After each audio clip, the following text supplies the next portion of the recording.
وحشی ساگار سے گفتگو کر کے اشبا رات گئے آرام کرنے کے لیے اپنی خوابگاہ میں پہنچا۔ وہ اس خوابگاہ میں پہلی دفعہ قدم رکھ رہا تھا۔ خوابگاہ کی وسعت اور آرائش نے اسے ششدر کر دیا۔ بلند و بالا چھت، حریری پردے، دبیز قالین اور بے حد شاندار مسحری، نہایت حسین و جمیل عورتوں کا ایک گروہ اس کے استقبال کے لیے موجود تھا۔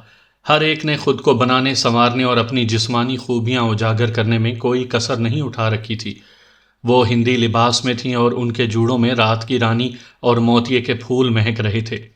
ایک لڑکی جو ان میں سب سے حسین تھی اور سب کی سردار معلوم ہوتی تھی، ہاتھوں میں شب خوابی کا لباس لیے نزاکت سے آگے بڑھی اور نہایت احترام سے بولی، مہاراج جل تیار ہے، کیا اشنان کیجیے گا؟ اشنان اور رات کے اس پہر؟ اشبا نے حیرانگی سے سوچا۔ ان عورتوں کی موجودگی اس کی طبیعت کو سخت مخدر کر رہی تھی۔ وہ نگاہیں جھکائے حمام کی طرف بڑھا۔ یہ حمام خوابگاہی کے ایک حصے میں بنایا گیا تھا۔ دبیز پردہ ہٹا کر اس نے اندر جھانکا اور دل میں لا حول ولا قوت پڑے بنا نہ رہ سکا۔ دو نیم اریاں ہندی دوشیزائیں یہاں بھی موجود تھیں۔ ان کے نوخیز جسم خاموشی کی زبان میں چیخ چیخ کر دعوت گناہ دے رہے تھے۔ وہ غصے سے کانپنے لگا۔ نکل جاؤ یہاں سے، وہ دھاڑا۔ لڑکیوں کی سردار گھبرا کر آگے آئی۔ اشبا کے سامنے دوزانو ہو کر عاجزی سے کہا، ہم سے کوئی غلطی ہوئی سردار؟ اس بیچاری کا رنگ بدل کر ہلدی کی طرح زرد ہو رہا تھا اور خوف سے پسینے چھوٹ رہے تھے۔ یکا یک اشبا کو اپنے غضبناک لہجے پر افسوس ہوا۔ اس میں ان عورتوں کا بھلا کیا قصور تھا؟ یہ سب کچھ تو یہاں کے رسم و رواج میں شامل تھا۔ وہ بیچاریاں تو سوچ بھی نہیں سکتی تھی کہ کوئی سردار ان لوازمات کے بغیر شب گزار سکتا ہے، اور سردار بھی ایسا جسے نئی نئی سرداری ملی ہے، جس کے لیے محلات کی دل فریب رنگینیوں سے لطف اندوز ہونے کا پہلا موقع ہے۔ وہ تو اس کوشش میں ہوں گی کہ آج شب سردار کو آرام اور سکون پہنچا کر اسے راضی کر کے انعام و کرام کی مستحق ٹھہریں گی۔ شومئی قسمت سے ان کا واسطہ صحرا کے باسی سے پڑ گیا تھا۔ اشبا نے خود پر ضبط کرتے ہوئے نرم لہجے میں لڑکی کو اٹھنے کا حکم دیا۔ وہ ابھی تک یہی سمجھ رہی تھی کہ نادانی میں اس نے سردار کے مزاج کے خلاف کوئی بات کہہ دی ہے۔ وہ لرزتی ہوئی کھڑی ہو گئی۔ اشبا نے کہا، آنچل کندھوں پر ڈالنے کے لیے نہیں، سروں کو چھپانے کے لیے ہوتا ہے، اب سر ڈھانپ لو۔ لڑکیوں کے ہاتھ میکانکی انداز میں متحرک ہوئے، ان کی چوڑیاں کھنکیں اور انہوں نے آنچل سروں پر ڈال لیے۔ اشبا نے کہا، تم سب زنان خانے جاؤ اور اپنی جگہ ایک مرد خادم کو بھیج دو۔ لڑکیوں کے سر ایک بار پھر میکانکی انداز میں ہلے اور تعظیم پیش کرتی ہوئی خوابگاہ سے جانے لگیں۔ ٹھہرو، اچانک اشبا نے کہا۔ وہ سب رک گئیں۔ اشبا نے ان کی سردار کو آگے بلایا اور نگاہ اٹھائے بغیر پوچھا، تمہارا نام؟ جی لاجونتی۔ اشبا نے چاندی کے ایک خوبصورت برتن میں ہاتھ ڈال کر کچھ طلائی سکے اور قیمتی پتھر نکالے اور لاجونتی کو دیتا ہوا بولا، یہ تم آپس میں تقسیم کر لو، اور سنو، زنان خانے میں تمہاری مالکن حلابہ ہیں، ان کے پاس جاؤ اور جو باتیں وہ تمہیں بتائیں انہیں سمجھنے کی کوشش کرو، وہ تمہارے فائدے کی باتیں ہوں گی۔ لاجونتی نے جی اچھا کہا اور باہر چلی گئی۔ اشبا جانتا تھا حلابہ انہیں اسلام کے بارے میں ابتدائی معلومات فراہم کرنا اپنا فرض سمجھے گی۔ یہی مقصد لے کر وہ یہاں پہنچے تھے۔ اب خدا نے ان کے لیے سازگار حالات پیدا کیے تھے تو وہ کیوں نہ اس کا فائدہ اٹھاتے۔ لڑکیاں چلی گئیں تو اشبا بے قراری سے خوابگاہ کے طول و عرض میں ٹہلنے لگا۔ نیلمان ابھی تک اس کے کمر بند میں تھا اور اس کا معمولی سا وزن بھی اشبا کو عہد کا بوجھ محسوس ہو رہا تھا۔ نہ جانے کیوں اسے اس پتھر سے نفرت سی ہو گئی تھی۔ اس کا دل چاہ رہا تھا کہ اسے کسی گہرے سمندر میں پھینک دے یا ویران صحرا میں دفن کر آئے۔ اسے ہرگز قبول نہیں تھا کہ وہ اپنے ایمان کی طاقت کے بجائے اس پتھر کا سہارا حاصل کرے اور اس کے بل بوتے پر اسے کوئی برتری حاصل ہو۔ اگر اس جادو نگری کے باسی اس پتھر سے خوف کھاتے تھے تو اس کی وجہ ان کا غلط عقیدہ تھا، اور اشبا کو ان غلط عقیدوں کے بت توڑنے تھے، تراشنے نہیں تھے۔ اسے خوف لاحق ہو رہا تھا کہ وہ ایک گناہ کا مرتکب ہو رہا ہے۔ جب وہ اپنے افکار و کردار سے توہم پرستی کی نفی کر رہا تھا تو پھر ایک وہم کو اپنی طاقت کا سرچشمہ کیوں بنا رہا تھا؟ وہ سوچتا رہا اور ٹہلتا رہا۔ اس کے دل و دماغ میں انگارے سے دہکتے رہے۔ آخر سکون قلب کی خاطر وہ جائے نماز پر کھڑا ہوا اور نوافل پڑھنے لگا۔ چند نوافل کے بعد وہ وہیں مصلے پر لیٹ گیا۔ وہ راتوں کا جاگا ہوا تھا اور جلد ہی گہری نیند سو گیا۔ حالت نیند میں اس نے ایک خواب دیکھا۔ اس نے دیکھا وہ حضر موت میں ہے، اپنی صحرائی بستی میں اپنے گھر میں کھڑا ہے۔ اس کی والدہ بڑی محبت سے اس کی طرف دیکھ رہی ہیں۔ وہ کہتی ہیں، اشبا میرے بچے، میں جانتی ہوں تو کیوں پریشان ہے، میں تیرے ذہن کی کشمکش سے آگاہ ہوں۔ ٹھہر، میں تیرے نانا کو لاتی ہوں، وہی تجھے کچھ مشورہ دیں گے۔ وہ اندرونی کمرے کی طرف چلی جاتی ہیں اور تھوڑی دیر کے بعد اس کے نانا جان کے ہمراہ واپس آتی ہیں۔ نانا کے ہاتھ میں تسبیح ہے اور حسب معمول ان کے لب مسلسل حرکت میں ہیں۔ گھنی سفید بھووں کے نیچے سے اشبا کو دیکھتے ہیں اور ان کے نورانی چہرے پر محبت کا رنگ جھلکنے لگتا ہے۔ پھر اشبا یہ سن کر حیران رہ جاتا ہے کہ وہ بول رہے ہیں۔ اس نے اپنے ہوش میں انہیں کبھی بولتے نہیں سنا، لیکن آج ان کی کٹی ہوئی زبان کو گویائی حاصل ہے۔ وہ کہتے ہیں، اشبا تیری پریشانی بجا ہے، تو اس بے جان پتھر کے حوالے سے کوئی فائدہ حاصل کرنا نہیں چاہتا، مگر ایک حقیقت سے تو انکار نہیں کر سکتا۔ تو خود کسی اور کو اس پتھر سے دھمکانے کی کوشش نہیں کر رہا، یہ ان لوگوں کا ذاتی فعل ہے۔ تو ان کی غلط فہمی دور کر سکتا ہے اور تجھے کرنی بھی چاہیے، لیکن اس وقت جب وہ تیری بات کو کوئی اہمیت دینے کے قابل ہوں۔ اللہ تعالیٰ مسبب الاسباب ہے، اس نے تیرے ساتھیوں کے لیے ایک آسانی پیدا فرمائی ہے۔ تو اس موقع سے فائدہ اٹھا کر اپنا راستہ سیدھا کر لے، اپنی بات میں اتنا وزن پیدا کر لے کہ تیری بات سنی جائے۔ اس میں تیری بھلائی ہے اور ان ہزاروں لاکھوں انسانوں کی بھی جو ایک نجات دہندہ کی راہ دیکھ رہے ہیں، اور یہی راستہ ہے اپنے رب کو راضی کرنے کا۔ ایکا-ایکی اشبا کی آنکھ کھل گئی، اس کا سارا بدن پسینے سے شرابور تھا۔ کانوں میں ابھی تک نانا داؤد کی اجنبی اجنبی سی آوازیں گونج رہی تھیں۔ اس نے ہاتھ بڑھا کر اپنا کمر بند ٹٹولا۔ نیلمان موجود تھا۔ وہ اٹھ کر دریچوں کے پاس پہنچا۔ نفیس پردے ہولے ہولے باد صبا کے جھونکوں سے لہرا رہے تھے۔ اس نے پردے ہٹا کر باہر جھانکا۔ صبح صادق ہونے والی تھی۔ ٹمٹماتے ستاروں کے نیچے دوارے کی گنجان آبادی دور تک پھیلی ہوئی تھی۔ اس نے خادم کو بلا کر وضو کیا، نماز پڑھی اور سر جھکائے دیر تک دعا مانگتا رہا۔ طلوع آفتاب کے وقت ناشتے وغیرہ سے فارغ ہو کر وہ نشست گاہ میں چلا آیا۔ یہ ایک وسیع و عریض نشست گاہ تھی۔ محرابی دروازے اور بلند و بالا دیواریں، فرش پر دبیز قالین تھے۔ ایک دیوار پر مگس دیوتا کی کوئی بہت بڑی مورتی نصب تھی، تاہم اس وقت صرف مورتی کا چبوترا ہی نظر آ رہا تھا۔ رائے منوہر نے محل خالی کرتے وقت یہ مورتی اور اس جیسی دوسری تمام مورتیاں ہٹوا دی تھیں۔ نشست گاہ میں بیک وقت سینکڑوں افراد بیٹھ سکتے تھے۔ اشبا نشست گاہ میں داخل ہوا۔ کم و بیش 300 افراد وہاں موجود تھے۔ یہ سب افتیلا جام کے شاگرد اور پیروکار تھے۔ ان میں زیادہ تر کے سر منڈے ہوئے تھے اور انہوں نے سیاہ لبادے پہن رکھے تھے۔ اشبا کے اندر داخل ہوتے ہی وہ سب کے سب اٹھ کر کھڑے ہو گئے۔ ان میں اشوکا بھی شامل تھا۔ اشوکا کے علاوہ سرخ تمتماتے چہرے والا ایک اور نوجوان بھی پیش پیش نظر آ رہا تھا۔ اس نے سب سے پہلے آگے بڑھ کر اشبا کے ہاتھ کو چوما اور بولا، مہاراج میرا نام اردن لال ہے، میں اشوکا کا چھوٹا بھائی ہوں۔ اسی دوران اشوکا بھی ان کے قریب پہنچ گیا۔ اشبا نے اس سے پوچھا، اشوکا کیا بات ہے، یہ اجتماع کیسا ہے؟ مجھے ابھی تھوڑی دیر پہلے تم لوگوں کی آمد کا پتہ چلا ہے۔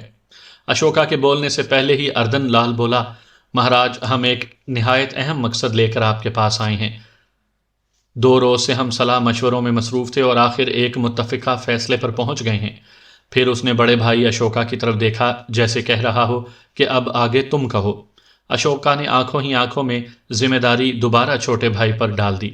اردن لال نے کھنکار کر گلا صاف کیا اور پرجوش لہجے میں بولا، مہاراج ہم اس نتیجے پر پہنچے ہیں کہ جو شخص اندھے کنویں سے نیل مان نکال کر لا سکتا ہے اس کی شکتی سب سے بڑی ہے، وہ ساحر اعظم افتیلا جام سے بھی زیادہ جانتا ہے، لہٰذا ہمارے لیے ضروری ہے کہ اس کے سامنے اپنا سر تسلیم خم کریں اور وہی کریں جو وہ کہتا ہے۔ ہم سب آپ کی غیر مشروط اطاعت کا اعلان کرتے ہیں اور آپ کو ہر طرح اپنا روحانی پیشوا مانتے ہیں۔ اشبا نے ایک نظر ان سب کے چہروں پر ڈالی۔ وہ تمام بڑے بڑے ساحر اور شعبدے باز تھے، ان میں جوان بھی تھے اور بوڑھے بھی۔ ایک خلقت کو انہوں نے اپنے علوم کی طاقت سے مسخر کر رکھا تھا، مگر آج وہ یہ سب اپنی تمام شکتیوں سمیت اس کی طاقت اور عظمت کے اسیر ہو گئے تھے۔ انہوں نے اشبا کے حوالے سے قوت ایمانی کا جو شاندار مظاہرہ دیکھا تھا، اس نے ان کی عقلوں کو دنگ کر کے انہیں ایک مختلف راستوں پر لا کھڑا کیا تھا۔ اشبا کا چہرہ خوشی سے گلنار ہو گیا۔ اس نے دل ہی دل میں خدا کا شکر ادا کیا۔ پھر نشست گاہ میں موجود تمام افراد کے سامنے اسلام کی بنیادی تعلیمات رکھیں۔ جب ان کے ذہن بن گئے تو اس نے انہیں کلمہ طیبہ پڑھایا اور وہ سب بارضا و رغبت دائرہ اسلام میں داخل ہو گئے۔ ان کی مسرت دیدنی تھی اور یوں لگتا تھا کہ وہ اشبا کے ایک اشارے پر کٹ مرنے کو تیار ہو جائیں گے۔ وہ بڑے اشتیاق سے اسلام اور مسلمانوں کے بارے میں سوالات پوچھ رہے تھے۔ اشبا بڑی وضاحت سے جوابات دے رہا تھا۔ ایک شخص نے پوچھا، محترم سالار، میرے ذہن میں ایک الجھن ہے۔ جب اس قدیم کتاب میں یہ سب کچھ درج تھا، آبوک جا میں اترنے والی لڑکی کا ناک نقشہ تک بیان کر دیا گیا تھا اور وہ یہاں پہنچ بھی گئی تھی، تو پھر آپ کیوں کر آبوک جا میں اترنے اور نیلمان نکالنے میں کامیاب ہوئے؟ اشبا نے کہا، میں خدا نخواستہ افتیلا جام کے بیان کو جھٹلاتا نہیں، انہوں نے ضرور قدیم کتاب میں یہ سب کچھ پڑھا ہوگا۔ یہ ایک زبردست اتفاق بھی تو ہو سکتا ہے کہ کتاب میں بیان کردہ حلیہ ہمارے دستے کی ایک خاتون سے مل گیا ہو اور افتیلا جام سمجھے کہ یہ ان کی مطلوبہ خاتون ہے۔ بہرحال آپ دیکھ ہی چکے ہیں کہ انسان میں قوت ارادی ہو اور اپنے مالک پر بھروسہ رکھتا ہو تو بڑی سے بڑی مشکل سر کر سکتا ہے۔ جہاں تک آبوک جا کے اسرار کا تعلق ہے، وہ کچھ تو اسی شب کھل گیا تھا، جو رہ گیا تھا وہ آج کھل گیا ہے۔ آج رات دوسرے پہر آبوک جا سے برآمد ہونے والے عجیب الخلقت شخص نے ہمیں سب کچھ بتا دیا ہے۔ اس کے بعد اشبا نے حاضرین کو وہ سب کچھ بتایا جو اسے سارگاہ سے حاصل ہوا تھا۔ حاضرین سنتے رہے اور حیران ہوتے رہے۔ یہ پر حیرت گفتگو دوپہر کے کھانے تک جاری رہی۔ دوپہر کے کھانے پر اردن لال اشبا کی داہنی جانب بیٹھا تھا۔ اس نے بڑے احترام سے سرگوشی کے لہجے میں کہا، محترم اشبا، یقیناً آپ سب کچھ سمجھ رہے ہوں گے۔ پرماتما کے بدلے ہوئے رویے کی صرف ایک ہی وجہ ہے اور وہ ہے نیلمان، ورنہ وہ کسی طرح ہمارا اور آپ کا دوست نہیں ہو سکتا۔ اس کی یہ تمام مہربانی اور صلح جوئی اسی سمے تک ہے جب تک نیلمان آپ کے پاس ہے، اور مجھے پورا وشواس ہے وہ چند روز کے اندر اندر کسی نہ کسی طرح نیلمان کو آپ سے جدا کرنے کی کوشش کرے گا۔ آپ کو بے حد ہوشیار رہنے کی ضرورت ہے۔ اشبا نے کہا، اردن لال، مخلصانہ مشورے کا بہت بہت شکریہ۔ اردن لال بولا، محترم سالار، اب ہم گلی گلی اور کوچا کوچا پھیل جائیں گے۔ ہمارا ایک ہی مقصد ہوگا، جنتا کو نئے آدرشوں سے آگاہ کرنے اور ان تک آپ کے خیالات پہنچانا۔ خدا نے چاہا تو بہت جلد اس دھرتی کی کایا پلٹ جائے گی۔ اشبا نے بائیں طرف بیٹھے اشوکا سے کہا، تم کچھ بجھے بجھے ہو، کیا بات ہے؟ تم بھی کچھ کہو۔ اشوکا بولا، نہیں سالار، ایسی کوئی بات نہیں، ہمارے کچھ ساتھی اور بھی ہیں، میں جلد ہی انہیں آپ کے پاس لاؤں گا تاکہ وہ بھی ہمارے ساتھ شامل ہو سکیں۔ کھانے کے بعد وہ سب لوگ محل سے رخصت ہو گئے۔ مہمانوں سے فراغت پاتے ہی اشبا محل کے گودام خانے کی طرف بڑھا۔ اسے وہاں ایک ضروری کام تھا۔ سیڑھیوں پر سے اسے اویس نے روک لیا۔ وہ شاہی لباس میں کچھ زیادہ ہی سرخ و سفید نظر آ رہا تھا۔ گول مٹول چہرے پر شکمی کی چمک تھی۔ بولا، کدھر جا رہے ہو اشبا؟ مہمان خانے میں کچھ اور لوگ تمہارا انتظار کر رہے ہیں۔ 2 روز سے اشبا مسلسل ملاقاتیں کر رہا تھا۔ اس نے اکتائے ہوئے لہجے میں کہا، نہیں، اس وقت ایک ضروری کام ہے، اب مغرب کے بعد ملوں گا۔ اویس اصرار کرنے لگا کہ انہیں ابھی مل لو۔ اشبا نے اسے بامشکل ٹالا۔ وہ سمجھ گیا تھا کہ اب مغرب تک اویس مہمانوں کو محل میں ہی رکھے گا۔ اس کے پاس شاعری کا اتنا ذخیرہ تھا کہ وہ چند پہر تو کیا، کئی ہفتے بھی مہمانوں کو مشغول رکھ سکتا تھا۔ شاعری عربی میں تھی تو کیا ہوا؟ ترنم کی کوئی زبان نہیں ہوتی، اور اویس کا ترنم تو واقعی سننے کے قابل تھا۔ اس کے ترنم میں صرف ایک چیز کھٹکتی تھی، اور وہ تھی اس کی شاعری۔ اویس سے دامن بچا کر اشبا تیز قدموں سے سیڑھیاں اترنے لگا۔ اس کا رخ گودام کی طرف تھا۔ گودام میں اس کا تمام سامان پہنچ چکا تھا۔ اس میں وہ تھیلا بھی تھا جس میں اس کے باپ کی وصیت، راستے کے نقشے اور دیگر اشیاء موجود تھیں، اور لکڑی کا وہ چوکور ڈبہ بھی جس کے بارے میں اس کے والد کی ہدایت تھی کہ اسے ایک خاص وقت اور خاص مقام پر کھولا جائے۔ وہ وقت اور مقام اب آ چکا تھا۔ اشبا دعا کرنے لگا کہ چھاؤنی میں اس کے سامان سے چھیڑ چھاڑ نہ کی گئی ہو اور سب کچھ اپنی اصل حالت میں موجود ہو۔ دھڑکتے دل کے ساتھ وہ محل کے وسیع تہہ خانے میں پہنچا۔ اسے تہہ خانے کے ایک حصہ گودام میں اشبا کو اپنا سامان سلیقے سے رکھا ہوا نظر آیا۔ یہ سامان 2 خرجینوں پر مشتمل تھا۔ اشبا کے وہ جنگی ہتھیار بھی جو سرخ پوشوں نے چھین لیے تھے یہاں موجود تھے۔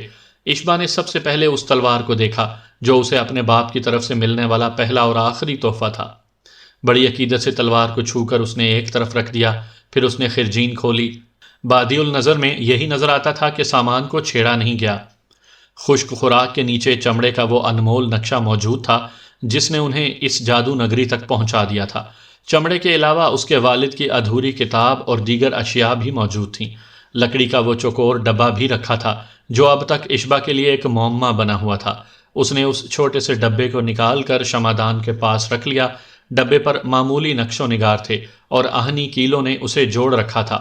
لکڑی پر یہ تحریر موجود تھی: اس ڈبے کو کھولنے سے پہلے نیلے لفافے کو کھولا جائے۔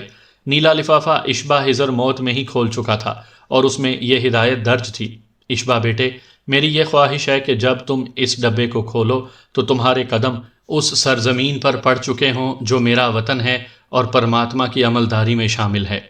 میں سمجھتا ہوں کہ اگر تم نے اس ڈبے کو پہلے کھول لیا تو تمہارے سفر کا مقصد فوت ہو جائے گا، اور میں نہیں چاہتا کہ تم کٹھن اور دشوار فاصلہ طے کرنے کے بعد کچھ بھی حاصل نہ کر سکو۔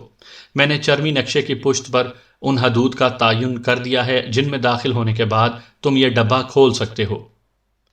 اب اشبا اس اندھیر نگری میں قدم رکھ چکا تھا اور چوبی ڈبہ بھی اس کے سامنے تھا۔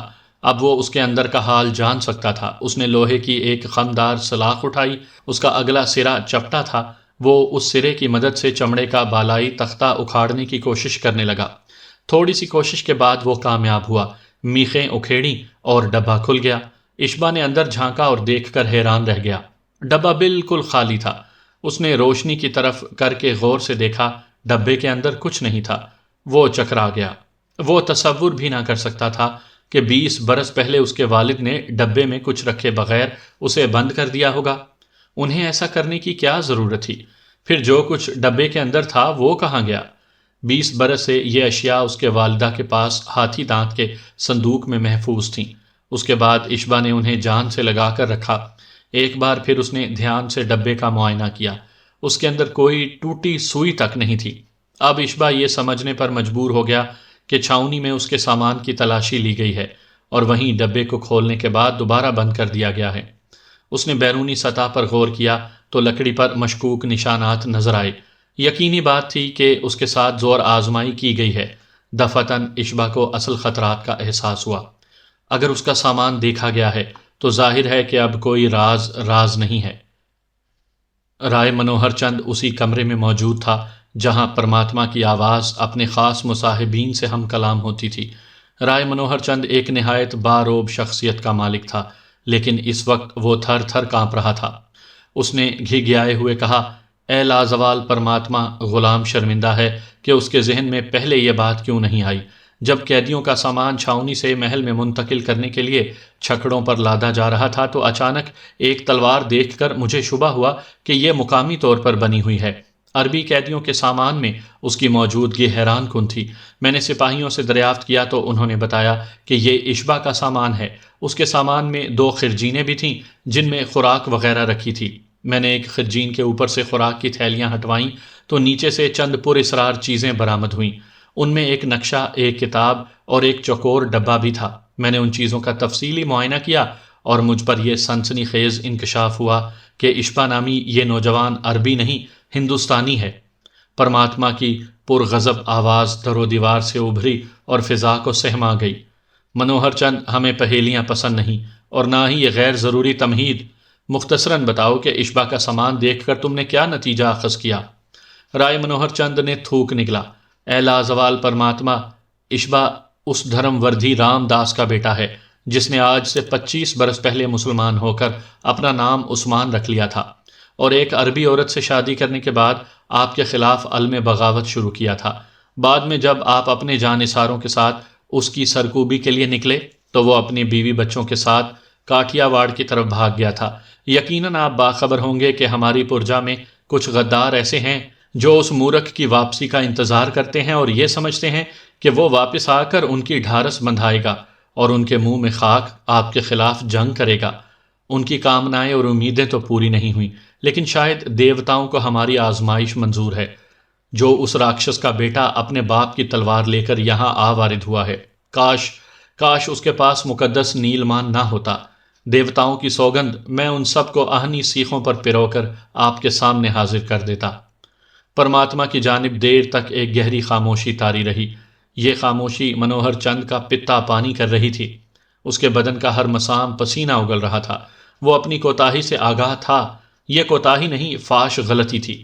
اشبا کے ساتھیوں کی زبان کھلوانے کے لیے ان پر مہینوں سختیاں کی گئی تھیں اور انہیں پر اذیت موت مارنے کے نت نئے طریقے سوچے گئے تھے، لیکن اگر یہ سب کچھ کرنے کے بجائے منوہر چند احتیاط سے قیدیوں کے سامان کی تلاشی کروا لیتا تو آج سے بہت پہلے اشبا کی اصلیت سامنے آ جاتی، اور اگر معاملے کی اصل سنگینی کا احساس ہو جاتا تو عین ممکن تھا کہ اشبا کی تلاش میں زیادہ سرگرمی دکھائی جاتی اور نیلمان تک پہنچنے سے پہلے پہلے وہ گرفتار ہو جاتا۔ اب پانسا پلٹ چکا تھا۔ رائے منوہر چند کے ہاتھ سے بہت کچھ نکل چکا تھا۔ نیلمان کی موجودگی میں اشبا کی طرف آنکھ اٹھا کر بھی نہیں دیکھا جا سکتا تھا۔ اس کا مطلب تھا کہ وہ شخص اپنے فیصلوں اور منصوبوں میں آزاد ہے، جو 20 برس بعد اپنے باپ کی ادھوری آرزوؤں کی تکمیل کے لیے یہاں پہنچا ہے اور جس کے ارادے نہایت خطرناک ہیں۔ طویل خاموشی کے بعد پرماتما کی آواز کمرے میں گونجی تو ذرہ ذرہ دہل گیا۔ اس کے لہجے میں شعلوں کی پھونکار، زلزلوں کی گڑ گڑاہٹ اور بپھرے سمندر کی گونج تھی۔ منوہر چند، تم خود کو بدترین سزا کا مستحق ٹھہرا چکے ہو۔ 6 ماہ 2 قیدی تمہاری تحویل میں رہے اور تم ان کی اصلیت نہ جان سکے، یہ نہ جان سکے کہ تمہاری سرحدوں کو پامال کرنے والے یہ آفت زادے کون ہیں۔ تمہاری یہ غلطی قطعاً ناقابل معافی ہے۔ رائے منوہر چند تڑپ کر اوندھے منہ تلائی مورتی کے قدموں میں گر گیا۔ اس کی بیش و قیمت پگڑی اچھل کر دور جا گری۔ وہ مورتی کے پاؤں پر اپنی ناک رگڑنے لگا اور گھگیانے لگا۔